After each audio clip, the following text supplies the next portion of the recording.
Hello everyone, welcome to solitude education. इस video में आज हम बात करेंगे कि कैसे आप 2025 में एक सक्सेसफुल इंटीरियर डिजाइनर आप बन सकते हो। कंप्लीट रोड मैप आपके लिए लेकर आए हूं जिसमें हर एक चीज क्लियर करेंगे कि कैसे आप एक सक्सेसफुल इंटीरियर डिजाइनर आप बन सकते हो। क्या आपके पास क्वालिफिकेशन होनी चाहिए, कौन सी स्किल आपके पास होनी चाहिए, कैसे आप जॉब पा सकते हो मार्केट में, कैसे आप खुद का बिजनेस स्टार्ट कर सकते हो, कैसे आप फ्रीलांसिंग में वर्क कर सकते हो, कैसे आप खुद की कंसल्टेंसी स्टार्ट कर सकते हो एज ए इंटीरियर डिजाइनर बनकर। तो कंप्लीट बात करेंगे इस वीडियो में, तो चलिए स्टार्ट करते हैं।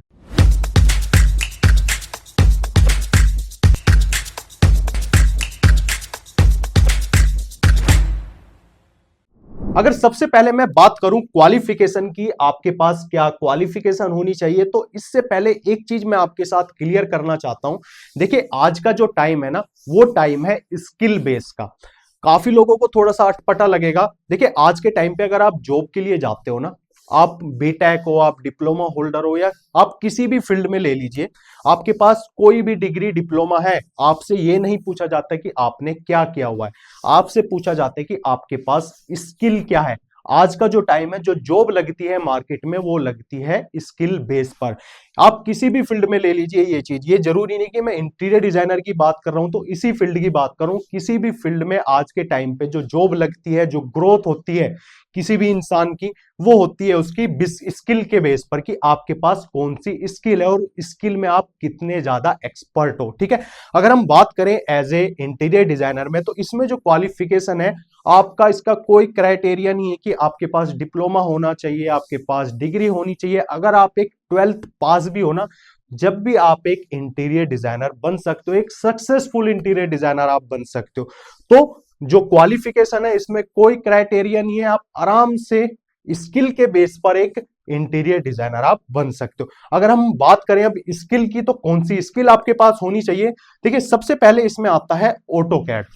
देखिए, एज ए इंटीरियर डिजाइनर बनने के लिए आपको ऑटोकैड जरूर आना चाहिए, जिसमें कि हम 2D प्लान्स बनाते हैं, जो फ्लोर प्लान्स हम बनाते हैं। कोई इंटीरियर हम रूम डिजाइन कर रहे हैं तो उसकी भी लेआउट हम बनाते हैं कि कहां पर कौन सा डिजाइन आएगा, वार्डरोब का क्या साइज होगा। तो वो सब चीजें हम किस पर करते हैं? ऑटोकैड पर, जो कि हम 2D प्लान्स बनाते हैं। तो इंटीरियर डिजाइनर को ऑटोकैड भी जरूर आना चाहिए। नेक्स्ट जो स्किल आपके पास होनी चाहिए, वो होनी चाहिए स्केचअप, जो कि हमारा 3D मॉडल सॉफ्टवेयर होता है। देखिए, इस पर हम क्या करते हैं, अपने 3D मॉडल्स हम बनाते हैं स्केच से, स्टार्टिंग से। अब जब आप 2D प्लान्स पर अपनी लेआउट आप बना ले, तो उस लेआउट को आप कहां पर लेकर आते हो? उसको स्केचअप पर लेकर आते हो, और उस पर आप एक्सटीरियर डिजाइन कर रहे हो, इंटीरियर डिजाइन कर रहे हो, वो सारा काम हम करते हैं स्केचअप पे। जिससे कि हम स्केच से, स्टार्टिंग से लेके पूरे का पूरा डिजाइन हम किस पर करते हैं? स्केचअप पर, जिसपे कि हम अपने 3D मॉडल्स हम यहाँ पर अपने बनाते हैं। तो इस सेकंड सॉफ्टवेयर भी आपको जरूर आना चाहिए। इसके बाद जो नेक्स्ट स्किल आपके पास होनी चाहिए, वो होनी चाहिए 3D मैक्स की। देखिए, ये काफी बड़ा सॉफ्टवेयर है और काफी अच्छा सॉफ्टवेयर है, और इसे अलग अलग फील्ड में इसको यूज किया जाता है। इस पर हम डायरेक्ट 3D मॉडल्स हम अपने इस पर बनाते हैं। देखिए, आप इसमें एक्सटीरियर डिजाइन कर सकते हो, आप इंटीरियर डिजाइन कर सकते हो, आप फर्नीचर डिजाइन कर सकते हो।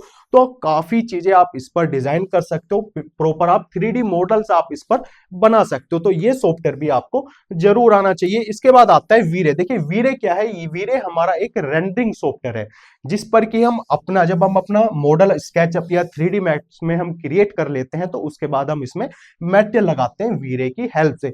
और इसका जो मटेरियल होता है वो काफी अच्छा होता है। आप उसको एडिट कर सकते हो, उसका टेक्सचर एडिट कर सकते हो, इसकी रिफ्लेक्शन रिफ्रैक्शन, तो काफी चीजें आप इस पर कर सकते हो। उसके बाद आप इसका एक रेंडर, फाइनल रेंडर निकाल सकते हो, लाइटिंग वर्क आप वीरे में कर सकते हो।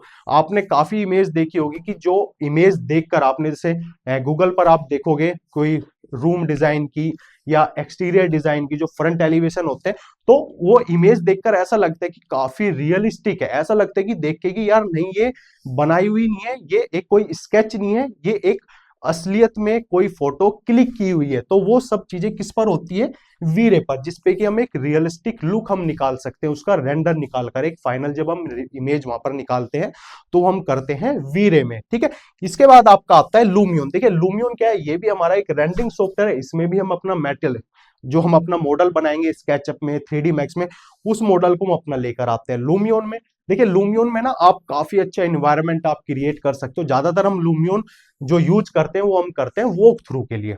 आपने काफी यूट्यूब पर भी ऐसी वीडियो देखी होगी कि पूरे का पूरा एक घर का वॉक थ्रू होता है कि आपने एंट्री किया स्टार्टिंग से, उसके बाद ड्राइंग रूम, किचन, वॉशरूम, तो सारी चीजें फॉल सीलिंग आपको वॉक थ्रू के जरिए दिखाई जाती है। तो वो सारी चीजें किस पर होती है? लूमियोन पर। तो एज ए इंटीरियर डिजाइनर बनने के लिए आपके पास ये 5 सॉफ्टवेयर जरूर आपके पास होने चाहिए, इनकी स्किल आपके पास जरूर होनी चाहिए, तो आप 100% एक सक्सेसफुल इंटीरियर डिजाइनर आप बन सकते हो। देखिए, इन सॉफ्टवेयर को सीखने के लिए ज्यादा डिफिकल्ट नहीं है। अगर आप 1 महीना हर सॉफ्टवेयर में दोगे, 1 महीना ऑटोकैड में दीजिए, 1 महीना आप स्केचअप में दीजिए, 3D मैक्स में थोड़ा सा आपको टाइम ज्यादा लग सकता है, 1.5 से 2 महीना, क्योंकि काफी बड़ा सॉफ्टवेयर थोड़ा सा डिफिकल्ट है, लेकिन जब आप इस पर प्रैक्टिस करोगे तो आपको आराम से 3D मैक्स भी आ जाएगा। इसके बाद वीरे, लुमिनी, तो इनको तो आप कम से कम 15 से 20 दिन में आप आराम से परफेक्ट तरीके से इन सॉफ्टवेयर को आप सीख सकते हो। तो अगर हम बात करें तो 5 से 6 महीने में आप इन सारे के सारे सॉफ्टवेयर को सीखकर एक इंटीरियर डिजाइनर आप बन सकते हो। उसके बाद आप प्रैक्टिस कीजिए। देखिए, जितनी ज्यादा प्रैक्टिस आप इन सॉफ्टवेयर पे करोगे उतनी तेजी से आपकी स्किल वहां पर बढ़ेगी, आपको समझ आएगी, क्रिएटिविटी आप कैसे इस पे कर सकते हो, कैसे डिजाइन अच्छे से अच्छे बना सकते हो, कैसे मटेरियल आप इस पर बना सकते हो, तो सारी चीजें आप सीख सकते हो खाली 5 से 6 महीने में, जिसके लिए आपको कोई डिग्री डिप्लोमा नहीं चाहिए। आप आराम से इन सारे सॉफ्टवेयर के थ्रू आप हर एक चीज आप सीख सकते हो इंटीरियर डिजाइनर से रिलेटेड। अब बात करें स्कोप ऑफ इंटीरियर डिजाइनिंग की। देखिए, अगर हम आज से 5 से 6 साल पहले की बात करें तो जो होम इंटीरियर्स में थे वो आपका लगभग 30 to 40% ही लोग अपने घर का इंटीरियर करवाते थे, लेकिन आज के टाइम पे 80 to 90% लोग अपने घर का इंटीरियर जरूर करवाते हैं। तो काफी डिमांड है होम इंटीरियर्स में। आप देखोगे बिल्डर फ्लोर्स होते हैं, जो फ्लैट होते हैं, उनकी वीडियो अगर आप यूट्यूब पर देखोगे तो वो क्या बोलते हैं, फुल्ली फर्निश्ड, मतलब कि पूरे का पूरा इंटीरियर डिजाइन, फर्नीचर डिजाइन, तो हर एक चीज अच्छे से डिजाइन कर कर ही क्लाइंट को दी जाती है। तो वहां पर जरूरत किसकी पड़ती है? इंटीरियर डिजाइनर की। तो आप एक सक्सेसफुल इंटीरियर डिजाइनर बनकर आप एक होम इंटीरियर्स में भी अपनी फील्ड आप चुन सकते हो, तो उसमें भी काफी अच्छा वहां पर आप कर सकते हो। इसके बाद आप कॉमर्शियल स्पेस में आप देखोगे ऑफिस डिजाइन किए जाते हैं, रिटेल स्टोर है वो भी आज के टाइम पे अच्छे से डिजाइन की जाती है, साथ ही साथ जो रेस्टोरेंट्स हैं, कैफे हैं, वो भी वहां पर डिजाइन किए जाते हैं। तो अलग अलग फील्ड है, होम इंटीरियर्स हो गया, कमर्शियल स्पेस हो गए। इसके बाद अगर हम बात करें लग्जरी डिजाइन में, तो high end residence, hotels and resorts में भी ये काफी सारी चीजें अच्छे से डिजाइन की जाती है। देखिए, अब ऐसा नहीं होगा कि आप स्टार्टिंग से लग्जरी डिजाइन में जाओगे, आप पहले होम इंटीरियर्स में आप अपनी एंट्री कीजिए, उसमें अच्छे से अपनी स्किल को डेवलप कीजिए, एक्सपीरियंस लीजिए। उसके बाद कमर्शियल स्पेस में देखिए, होम इंटीरियर्स, कमर्शियल स्पेस और जो लग्जरी डिजाइन है, ये अगर आप इसमें इंटीरियर डिजाइनिंग में जाओगे तो देखोगे थोड़ी सी अलग अलग कैटेगरी है। पहले आप स्टार्टिंग कीजिए फ्रेशर होम इंटीरियर्स में, कमर्शियल स्पेस में जाइए, फिर लग्जरी डिजाइन में। ये सब चीजें आएंगी आपके एक्सपीरियंस पे कि कितना ज्यादा आपको एक्सपीरियंस हो रहा है, तो आपको अच्छे से अच्छे आप डिजाइन वहां पर क्रिएट कर सकते हो। इसके बाद अगर हम बात करें advantages of a career in interior designer की, ठीक है, तो एडवांटेजेस क्या है? देखिए, सबसे पहले हाई डिमांड, जैसे मैंने बोला कि काफी डिमांड है मार्केट में इंटीरियर डिजाइनर की। तो आज के टाइम पे हर कोई अपने घर का इंटीरियर करवाता है, तो मार्केट में डिमांड, और आने वाले टाइम में ये जो डिमांड है और भी तेजी से बढ़ने वाली है। इसके बाद हम बात करें फ्लेक्सिबल वर्क ऑप्शंस। देखिए, इस जॉब में आपको सबसे अच्छी चीज ये लगेगी, आपके पास फ्लेक्सिबल वर्क ऑप्शंस होंगे।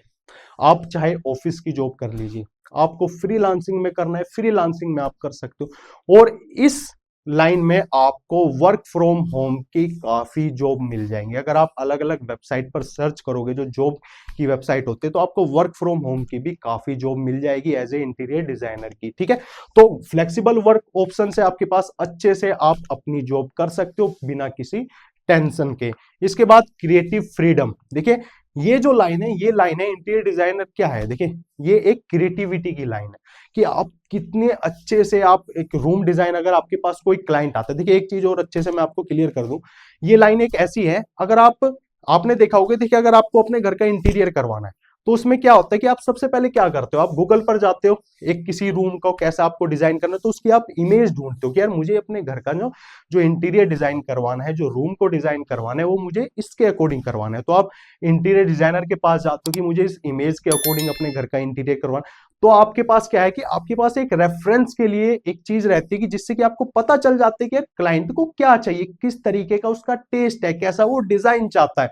तो आपके पास रेफरेंस होगा जिसमें कि आप अपनी और क्रिएटिविटी उसमें दिखाकर एक अच्छा सा डिजाइन अपने क्लाइंट को आप ऑफर कर सकते हो। ठीक है, इसके बाद हम बात करते हैं ग्लोबल अपॉर्चुनिटीज। देखिए, इंडिया में नहीं, इंडिया से बाहर भी वर्ल्ड वाइड इंटीरियर डिजाइनर की काफी डिमांड। इंडिया में इतनी नहीं है, लेकिन दूसरी कंट्रियों में हम यहाँ पर क्या करते हैं कि हमने स्ट्रक्चर खड़ी करी, प्लास्टर पेंट वर्क करवाया तो हमारा घर कंप्लीट हो गया, नहीं। लेकिन दूसरे देशों में बिना इंटीरियर डिजाइनर के जो इंटीरियर डिजाइनिंग हम करते हैं उसके बिना उस घर को कंप्लीट नहीं माना जाता। तो वर्ल्ड वाइड जो अपॉर्चुनिटीज है वो भी आपके पास काफी ज्यादा है। इसके बाद हम बात करें लुक्रेटिव सैलरी। देखिए, इसमें भी काफी अच्छी चीज है कि आपके पास ना जो सैलरी आपकी वो काफी तेजी से इस पे बढ़ती है, लेकिन वो डिपेंड करता है आपकी स्किल, आपके एक्सपीरियंस पर। अगर आपकी स्किल आप तेजी से अपनी डेवलप कर रहे हो, आपके पास एक्सपीरियंस है, आपके पास क्रिएटिविटी है, तो जो सैलरी ग्रोथ है, जो सैलरी आपकी बढ़ेगी वो भी बहुत तेजी से यहाँ पर आपको बढ़ती हुई मिलेगी। इसके बाद हम बात करें जॉब सेटिस्फेक्शन। देखिए, इसमें ना आप एक टेंशन फ्री जॉब करते हो। जैसे कि हम बात करते हैं कि सीएसआईटी वालों की लाइफ काफी अच्छी होती है, 9 to 5 करते हैं, 10 to 6 अपनी जॉब पर जाते हैं, अपने घर आते हैं। लेकिन सिविल इंजीनियर में क्या होता है कि हम साइट की जॉब करते हैं कि सुबह 7 बजे साइट पर चले गए और रात के 10 बजे तक काम कर रहे हैं। कितनी बार तो कि रात को भी काम हो रहा है तो पूरी रात ही हम साइट पे। लेकिन इस लाइन में ऐसा नहीं है, इंटीरियर डिजाइनिंग में इसमें क्या है कि आपके पास जॉब सेटिस्फेक्शन है। आप जॉब पे जाइए, 9 to 5 की पे जाइए, आप फ्रीलांसिंग में वर्क कीजिए, आप वर्क फ्रॉम होम भी कर सकते हो। तो आप अपने अकॉर्डिंग इस लाइन में आप जॉब कर सकते हो और अच्छी खासी सैलरी यहां पर ले सकते हो। अब बात करें सैलरी ब्रेकडाउन की। देखिए, अगर सैलरी की बात करें तो एक फ्रेशर की सैलरी क्या होनी चाहिए। देखिए, अगर आप फ्रेशर की भी होते हो तो आपको 20 से 25 हजार आराम से मार्केट में आपकी जॉब लग जाएगी, जिसमें कोई भी दिक्कत आपको नहीं आएगी।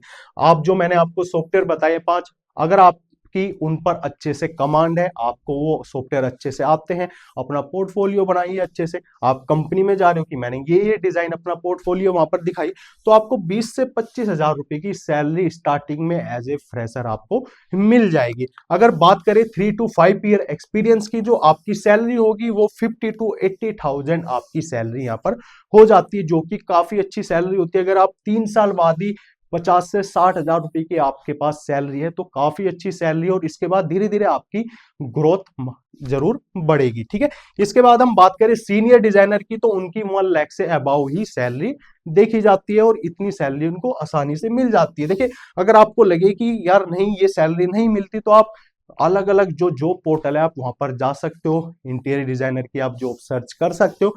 आपको देखकर पता चल जाएगी कि हाँ कितनी सैलरी एक इंटीरियर डिजाइनर को मिलती है। अब बात करें हम स्टार्टेड एज ए फ्रीलांसर और ओवन बिजनेस की, कैसे आप फ्रीलांसिंग में वर्क कर सकते हो और कैसे अपना खुद का बिजनेस आप स्टार्ट कर सकते हो। देखिए, सबसे पहले है बिल्ड ए स्ट्रॉन्ग पोर्टफोलियो। अब आप अपना एक पोर्टफोलियो कैसे बनाओगे। देखिए, आप कोई भी डिजाइन करते हो, आप कोई भी प्रैक्टिस कर रहे हो, आप अपना इंस्टाग्राम बनाइए, अपना यूट्यूब चैनल बनाइए, फेसबुक, लिंक्डइन, तो हर जगह अपने आपके जो भी डिजाइन है, आपका जो पोर्टफोलियो है, वो उनको वहां पर पोस्ट कीजिए, जिससे कि आपकी एक पहचान बनेगी मार्केट में। लोग सर्च करेंगे, इंस्टा पर जाएंगे तो वहां पर सर्च करेंगे, डिजाइन पर लाइक करेंगे, आपको फॉलो करेंगे, तो आपका एक पोर्टफोलियो बन रहा है कि बाद में जो भी आपको फॉलो कर रहा है, जो भी आपको सब्सक्राइब कर रहा है, तो उससे क्या होता है कि अभी नहीं लेकिन फ्यूचर में कुछ टाइम बाद जब भी उनको इंटीरियर डिजाइनर की रिक्वायरमेंट पड़ेगी, अपने घर का इंटीरियर डिजाइन उनको करवाना है, तो उनके माइंड में आप जरूर रहोगे कि हाँ मैं यार उनको फॉलो करता हूं, उनके डिजाइन से उनको लाइक करता हूं। तो अपना एक पोर्टफोलियो आपको बनाना पड़ेगा, जिसमें कि आप फ्रीलांसिंग में आपको वर्क मिल जाएगा। अगर आप खुद का बिजनेस स्टार्ट कर रहे हो तो वहां पर भी आपको काफी अच्छा खासा वर्क देखने को मिलेगा। इसके बाद क्रिएट ए पर्सनल ब्रांड। देखिए, अगर आप खुद का ही अपना बिजनेस स्टार्ट करना चाहते हो, है ना,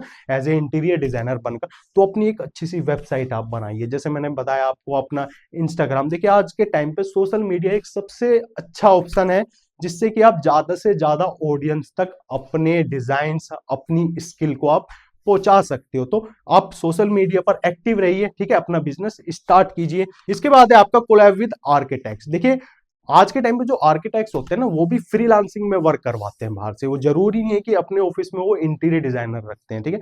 देखिए इंटीरियर डिजाइनर के 50-60 हजार रुपए, थोड़ा सा जिनको 3-4 साल का एक्सपीरियंस है तो 50-80 थाउजेंड उनको सैलरी देनी पड़ती है। तो ज्यादातर आर्किटेक्ट क्या करते हैं कि वो ना बाहर से फ्रीलांसिंग में वर्क करवाते हैं, जो अपनी खुद की एज ए इंटीरियर डिजाइनर की अपनी कंसल्टेंसी, अपना बिजनेस चला रहा है, तो उनको वर्क देते हैं। तो आप उनके साथ कोलैब कर सकते हो, उनसे आप मीटिंग कर सकते हो, जिसकी वजह से जब भी उनको इंटीरियर डिजाइनर की रिक्वायरमेंट पड़ेगी, देखिए उनके पास तो हमेशा काम रहता है, तो वो आपको वर्क देंगे। तो इसलिए आपको कोलैब करना पड़ेगा आर्किटेक्ट के साथ। देखिए इसके बाद आता है कि नेटवर्क विद इंडस्ट्री प्रोफेशनल्स। देखिए आपके जो इंडस्ट्री प्रोफेशनल, जैसे जो बिल्डर होते हैं, जो फ्लैट बनाते हैं, ठीक है, उनको हर टाइम इंटीरियर डिजाइनर की रिक्वायरमेंट पड़ती है, क्योंकि उनकी काफी साइट मार्केट में चलती रहती है। तो आपको खाली एक नहीं, आपको काफी जो बिल्डर्स हैं उनके साथ थोड़ा सा कोलैब कीजिए, उनके साथ नेटवर्क बनाइए, जिसकी वजह से जो भी उनकी साइट चलेगी तो उनका जो काम है वो आपको मिलेगा इंटीरियर डिजाइनिंग का, ठीक है। तो उनके साथ आप अच्छे से नेटवर्क बनाइए, अपने रिलेशन आप उनके साथ अच्छे से बनाइए। तो आपको फ्रीलांसिंग में भी, आपको अगर अपना बिजनेस स्टार्ट कर रहे हो तो वहां पर आपको परमानेंट वहां पर काम मिलता रहेगा। और अगर आप खुद का भी बिजनेस स्टार्ट करते हो तो आप अच्छा खासा वहां पर इनकम वहां पर आप क्रिएट कर सकते हो, ठीक है। तो ये चीजें हैं आपकी कि कैसे आप एक इंटीरियर डिजाइनर बन सकते हो, कैसे एक सक्सेसफुल इंटीरियर डिजाइनर बन सकते हो 2025 में। लेकिन आपकी स्किल, आपका एक्सपीरियंस यहां पर मायने रखता है। तो अपनी स्किल को डेवलप कीजिए, अपना एक्सपीरियंस बढ़ाइए, अपना पोर्टफोलियो अच्छे से कीजिए, तो आप एक सक्सेसफुल इंटीरियर डिजाइनर आप बन सकते हो 2025 में। तो इस वीडियो में इतना ही। Thank you so much.